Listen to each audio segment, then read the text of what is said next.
This story is called Christmas Farm. I like this story because my grandma, who passed away, her name was Wilma, and she had an amazing garden. And this is a story about a woman named Wilma who has an amazing garden, and she decides that she wants to do something different. And it's a really cool story. Christmas Farm.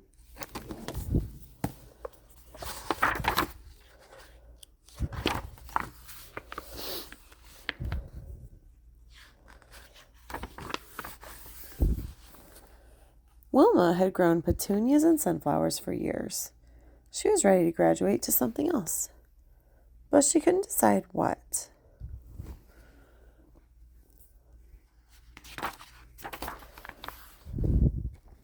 When snow fell on the last sunflower stalks, Wilma still didn't know how to make her garden different next year. And now there was Christmas to think of. On her back hill, Wilma had looked in July for the right tree to cut in December. Her Christmas began when she went for one that she had chosen and brought it home to her parlor.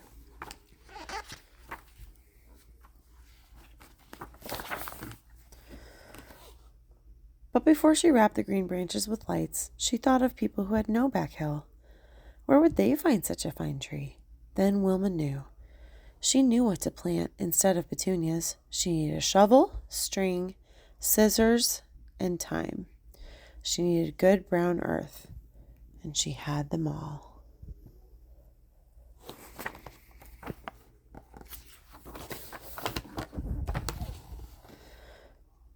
So Wilma ordered 62 dozen small starts of balsam for spring. She was pretty good at counting by dozens. When she made donuts on Saturday morning, she always made a dozen. But 62 dozen was a lot of trees. She would need help setting them out. She would need Parker.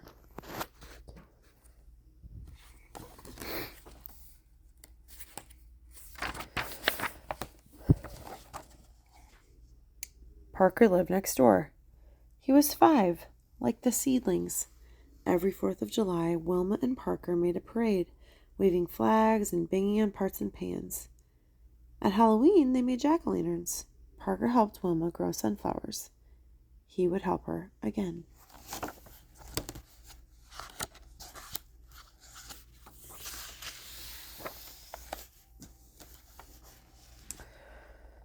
As soon as the ground was warm, Wilma and Parker began. Using balls of string, they measured 24 straight rows. Then they dug 62 holes, and they planted 62 dozen trees, 744 trees. That is a lot of trees. Whoa, look at those trees.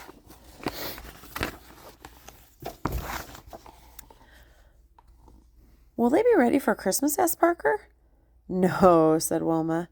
The trees had to grow through the summer, the fall, the winter, and the spring, and then they had to grow some more. While they grew, Parker told the trees about Christmas. He knew all about Christmas. To keep the grass from covering their trees, he and Wilma weeded around every one. It's a lot of trees.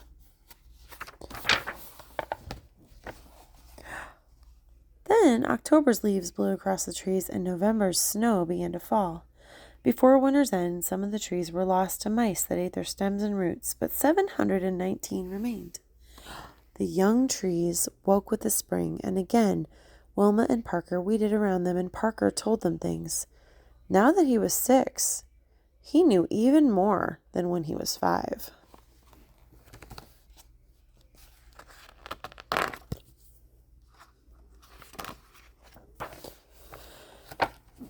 How pretty they look.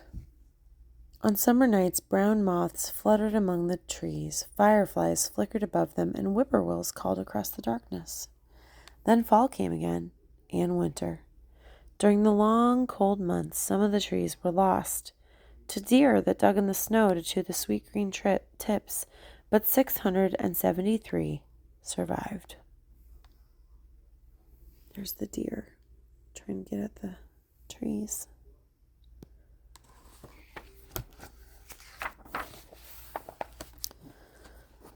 When Parker came to help with spring chores, Wilma had been shopping for a tractor. She chose a blue one with a horn, though there was nothing to honk at except the sky, the ring of mountains, yellow dandelions, and Parker.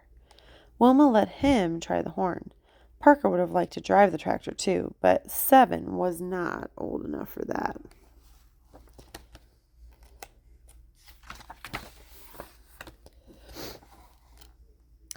The trees weren't old enough either. When Christmas came, they were still too small to cut. So they slept through another winter. Again, some were lost to mice and deer, storm and ice. But when spring came, there were 652 left. Wilma mowed. Parker ran among the rows counting. 652 was a big number to count, but Parker could do it now that he was 8. He's as old as the trees. They're all growing together. The trees are 8 too.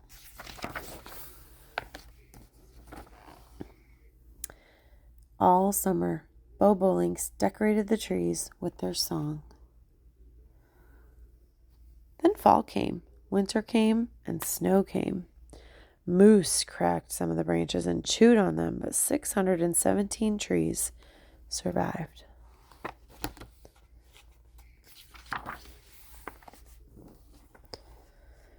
That summer, the trees were 9. It was time to shape them. Wilma and Parker worked together. Now that he was 9, Parker could reach almost as high as Wilma. Some of the trees they left as their branches had grown for people who liked trees that way. The rest they trimmed round and round for people who liked them that way.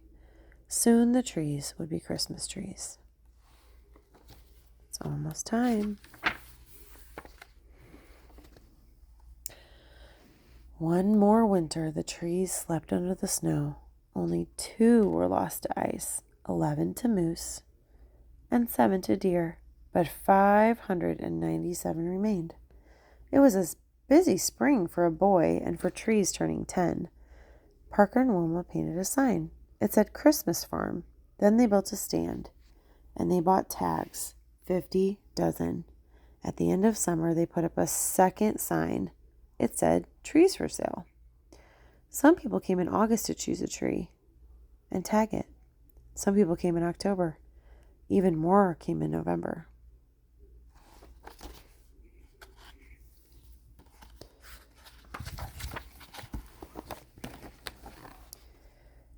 The most came in December. All month, Wilma and Parker were cutting and carrying and sledding trees and making change from the money box. They sold 356 trees. Then a family who had a Christmas tree lot in the city came and bought another 210, filling their big red truck to the top. This page is really pretty. At last, it was time for Parker and Wilma to choose their own trees. That night, across their yard, Christmas twinkled. Far away, in rooms that they never even saw, in places they never knew, 566 trees that Wilma and Parker had grown wore lights and balls and tinsel in their branches. Green, balsam branches that smelled the sweet smell of Christmas.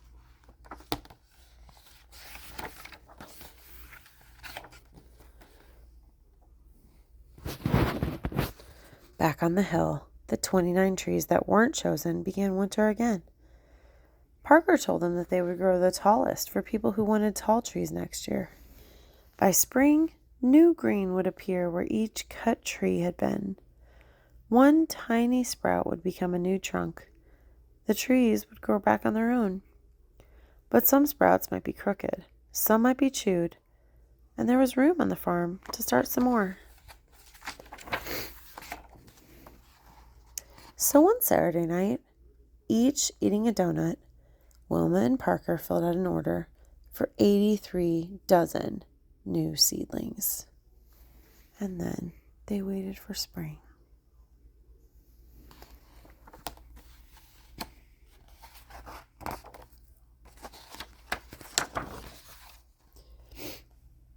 There's a nice note from the author about Christmas trees and how they grow.